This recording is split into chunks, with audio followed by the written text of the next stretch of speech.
Are you serious? Are you serious? Guys, we have breaking news, of course, coming out of Washington and out of the Middle East. There's incredible a theater, if there ever was. There's incredible developments taking place. Let me tell you about it. Let me shout out real fast for bhmd1.com/Paul. That's bhmd1.com/Paul. We've been told our whole lives that wrinkle creams were the easiest way to look younger. But now one doctor says that's nothing but old news. Guys, according to Dr. John Lakey, that world-renowned Beverly Hills beauty expert, he says most wrinkle fixes on the market are nothing but just glorified moisturizers. And he's right. They hardly make a dent on your appearance, and some are even harmful to your skin. And recently, Dr. John Lakey has focused his attention away from the mainstream cosmetic practices. Why? So that he can pursue the truth. He can pursue a revolutionary anti-aging breakthrough, one that some experts say could empty the wallets of the cosmetic industry. It's almost like photoshopping your face. You might even be mad after you just see how easy it is to visibly erase those wrinkles from your view. His personal clients have dubbed this the do-it-yourself technique as the age rewinder. It's a method that it can take years, maybe even decades off some of us. Guys, seriously, in 2 minutes. This is insane. In light of this amazing breakthrough, Dr. John Lakey has released a step-by-step, easy-to-watch video. Free, uninterrupted, guys. He outlines exactly how to use the simple solutions that he has discovered. Guys, it's been seen over 3 million times, this video. Click on it. Right below this video, click on the link below the video. Go straight there to bhmd1.com/Paul. You'll be glad that you did. You'll even look better if you do. Okay? Are you serious? Well, wow, the alien encounter webinar has gotten better and better and by the minute. And I just got done interviewing Mike around the world. Are you serious? He just blew my mind. This is one time where Mike from around the world dropped so many incredible revelations and bombs on this subject of alien encounters. I just did matter of fact, I just ran over to Patreon and did a quick video just on one point, just one major, huge point that he reveals in this webinar. So check it out for all you my Patreon followers. Just run there real fast and watch this. Oh, the deep state. Okay, alien. Let me tell you more what's going on. And oh, by the way, he's not the only one. We got L.A. Marzulli. We got Mike around the world, of course, and on and on. Heidi Begley, her green report is earth-shattering because Mike dropped some bombs into her lap to confirm. Rex Bear, I'm teaching on Revelation chapter 10. Laura Eisenhower's in this. Agent X is in this. Bart Begley's in this. And 15 UFO actual abductions and sightings from you folks all in this. Interviews, incredible. Now, let's go straight to the phone call because that's what it was. President Donald Trump and Vladimir Putin. I mean, are you serious? Boot scooting, shooting, nuking Putin. Well, they had a very serious conversation, and I want to share with you. I mean, this was a very lengthy conversation with incredible revelation, and we have also information coming out of the Middle East. Now, one thing's happening. The United Kingdom's Starmer welcomes the progress toward the Ukraine ceasefire from the Trump-Putin phone call. Okay? And Ukraine says they would support the proposal to stop all strikes on the energy infrastructure, according to Ukrainian President Vladimir Zelensky. Even historic German spending package is good news for Europe, according to Emmanuel Macron. And Trump says he's discussing elements of the Ukraine peace deal in a productive phone call with Vladimir Putin. Even the European leaders welcome the first steps toward a ceasefire and repeat calls for Ukraine to be part of the conversation. Let me tell you what they've agreed. Russia agrees to limited energy and infrastructure ceasefire in Ukraine. This is huge. Russia says it's agreed to a limited energy and infrastructure ceasefire as part of the U.S.-led initiative to end the Russian invasion of Ukraine, according to the White House. Now, it's not a ceasefire completely from war, but it will be limited. In other words, no more attacking each other's energy and infrastructure between the nations. Matter of fact, in a statement released after Donald Trump's call with Vladimir Putin, the White House said that the two sides further agreed to show technical negotiations on a maritime ceasefire and further full ceasefire and a permanent peace. Let's do this. These negotiations will begin immediately in the Middle East, according to the White House. So apparently they're going to go to probably Saudi Arabia. Trump and Putin also agreed that the future with an improved bilateral relationship between the United States and Russia was a huge upside, with enormous economic deals and geopolitical stability. Matter of fact, here's what President Trump said. Here's the readout of President Donald Trump's call with President Vladimir Putin today. President Trump and President Putin spoke about the need for peace and a ceasefire in the Ukraine war. Both leaders agree this conflict needs to end with a lasting peace. They also stressed the need for improved bilateral relations between the United States and Russia. The blood and treasure that both Ukraine and Russia has been spending in this war would be better spent on the needs of their people. This conflict should never have started, should have been ended long ago with sincere and good faith peace efforts. The leaders, though, agree that the movement to peace will begin with an energy and infrastructure ceasefire, as well as a technical negotiations on implementation of a maritime ceasefire in the Black Sea. That's big. Full ceasefire and then a permanent peace. These negotiations will begin immediately in the Middle East. The leaders spoke broadly about the Middle East as a region of potential cooperation to further the future conflicts. They further discussed the need to stop proliferation of strategic weapons and will engage with others to ensure the broadest possible application. The two leaders shared a view that Iran should never be in a position to destroy Israel. The two leaders also agreed that a future with an improved bilateral relationship between the United States and Russia has a huge upside. This includes enormous economic deals and geopolitical stability when peace has been achieved. In summary, Vladimir Putin has agreed to a limited 30-day ceasefire in the form of a stop on attacks on energy and infrastructure during a high-stakes phone call that President Trump had with Vladimir Putin. The Russian president refused to commit to a full ceasefire sought by the United States to end the war in Ukraine, but Washington said the talks did aim at moving toward a broader peace plan that would begin immediately. The White House said that the two sides agreed to hold these technical negotiations on maritime ceasefires and further full ceasefire and permanent peace, while a statement said Putin had indeed issued an order to the Russian military to suspend all strikes on Ukrainian energy infrastructure.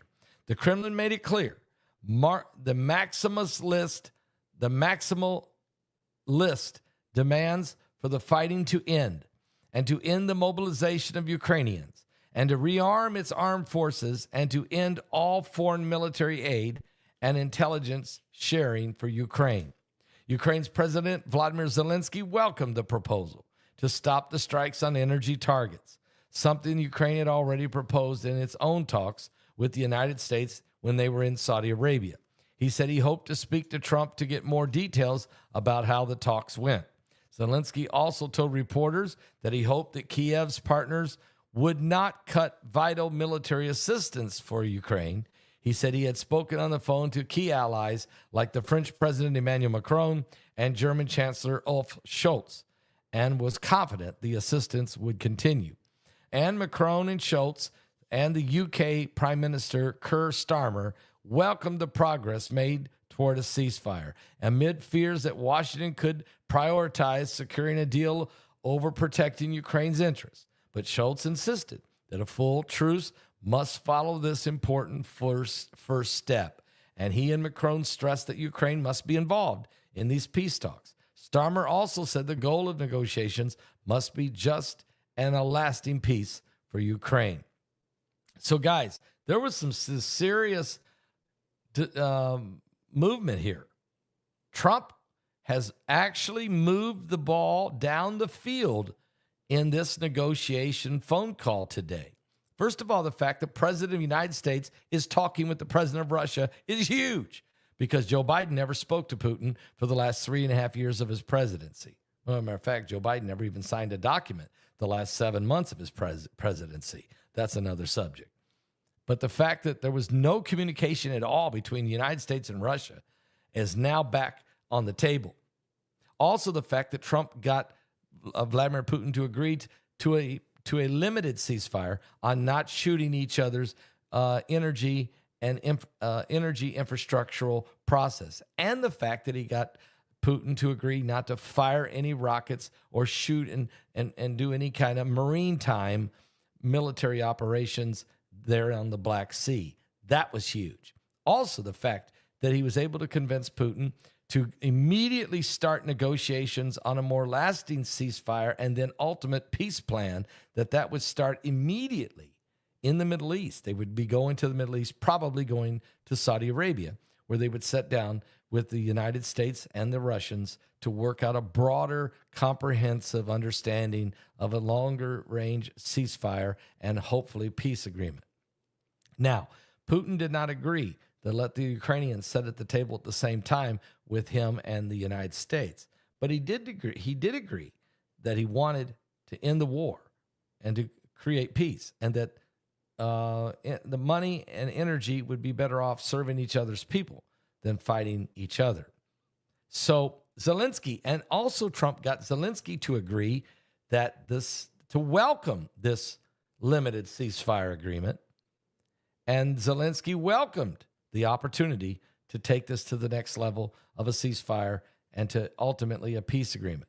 And the fact that the European Union members embraced this first movement of talks and conversations, and that everyone spoke very complimentary toward President Trump and toward Putin and the progress that was made. This means we got the ball started. Now, action, like Marie said, action speaks a lot louder than words. He's exactly right. But if you don't have any words, if you never get started with the conversation, you're never going to have any action. So I think the good news is, and the follow-up is where we need to see. We need to make sure that nobody shoots anybody's nuclear power plants or electrical, power plants or any of that. There may be some fighting strategically among the armies. I expect that. But if we're limited here in that we're not going to go after each other's infrastructures and we just keep the battle in the battlefield, we could also end that soon.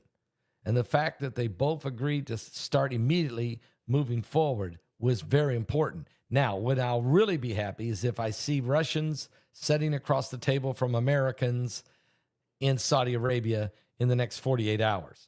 If I see that, and I hear that nobody's shooting each other's infrastructure for the next 3-4 days, then we are starting the process. Now, there's still a lot to talk about. Who gets what land? Where are they going to draw the borders? Will there be security peace troops allowed in there with NATO? Can there, how does this all? And then if we make progress, what compromises will the United States make to help bring Russia back onto the world stage?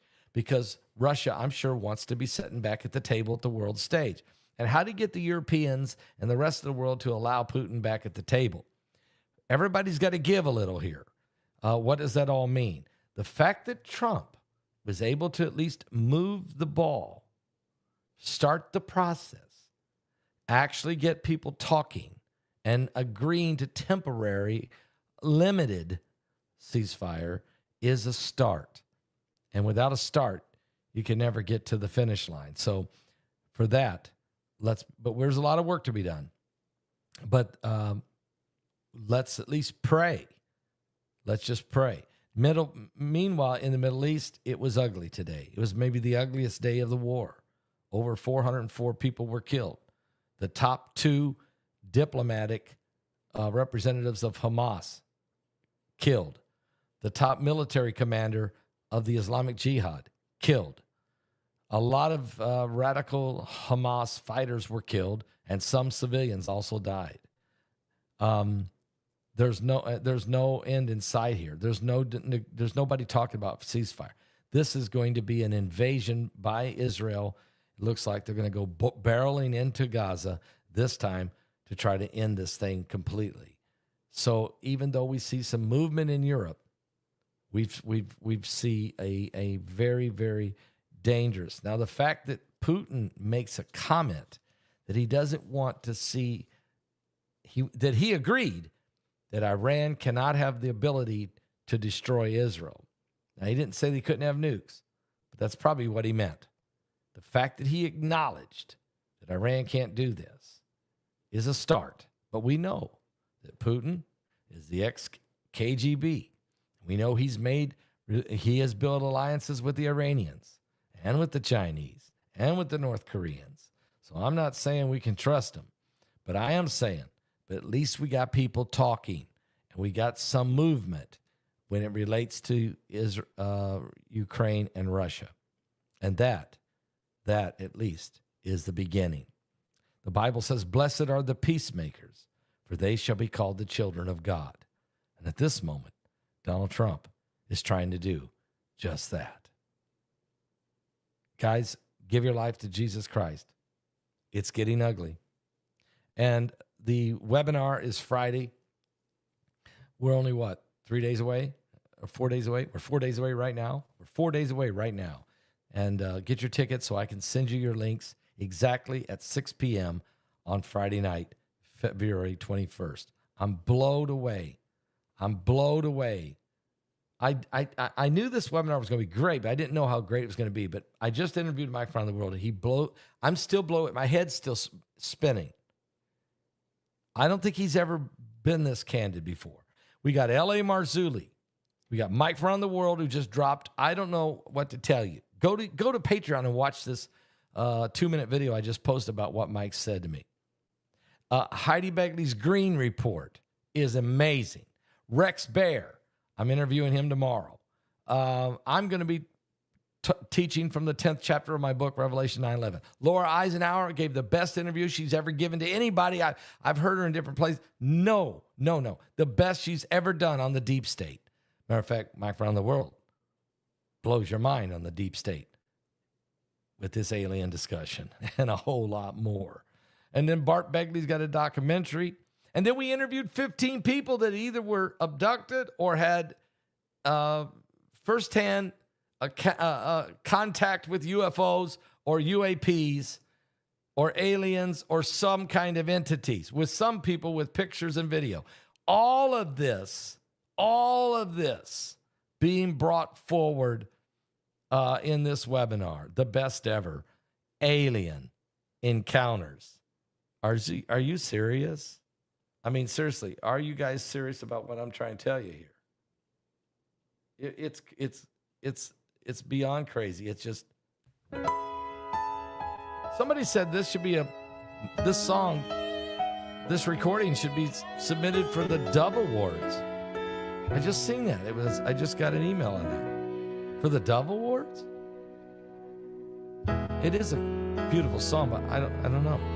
Are you serious? I see geese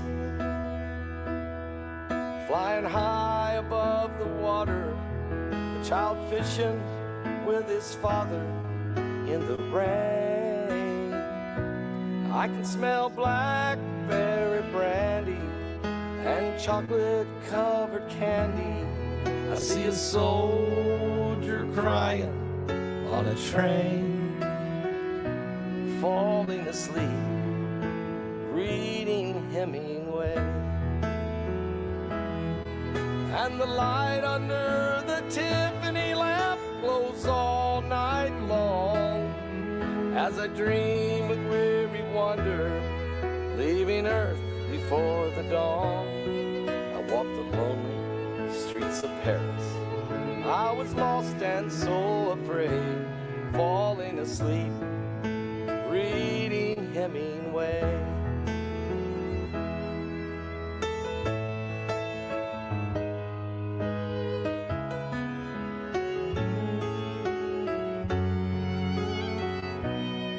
I feel the deepness of his weakness.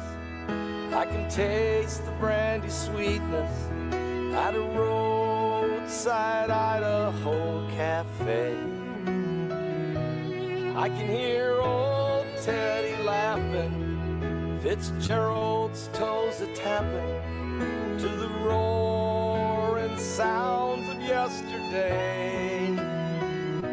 Falling asleep, reading Hemingway.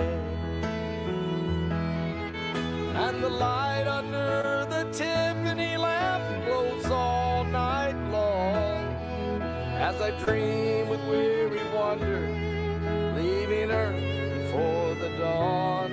I walk the lonely streets of Paris.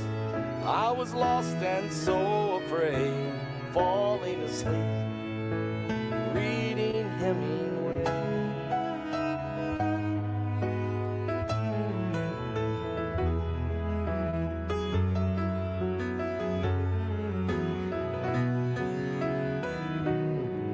And the light under the Tiffany lamp glows all night long as I dream with weary wonder, leaving Earth before the dawn. I walk the lonely streets of Paris. I was lost and so afraid, falling asleep, reading Hemingway. And a shotgun blast echoed across the page, falling asleep, reading Hemingway.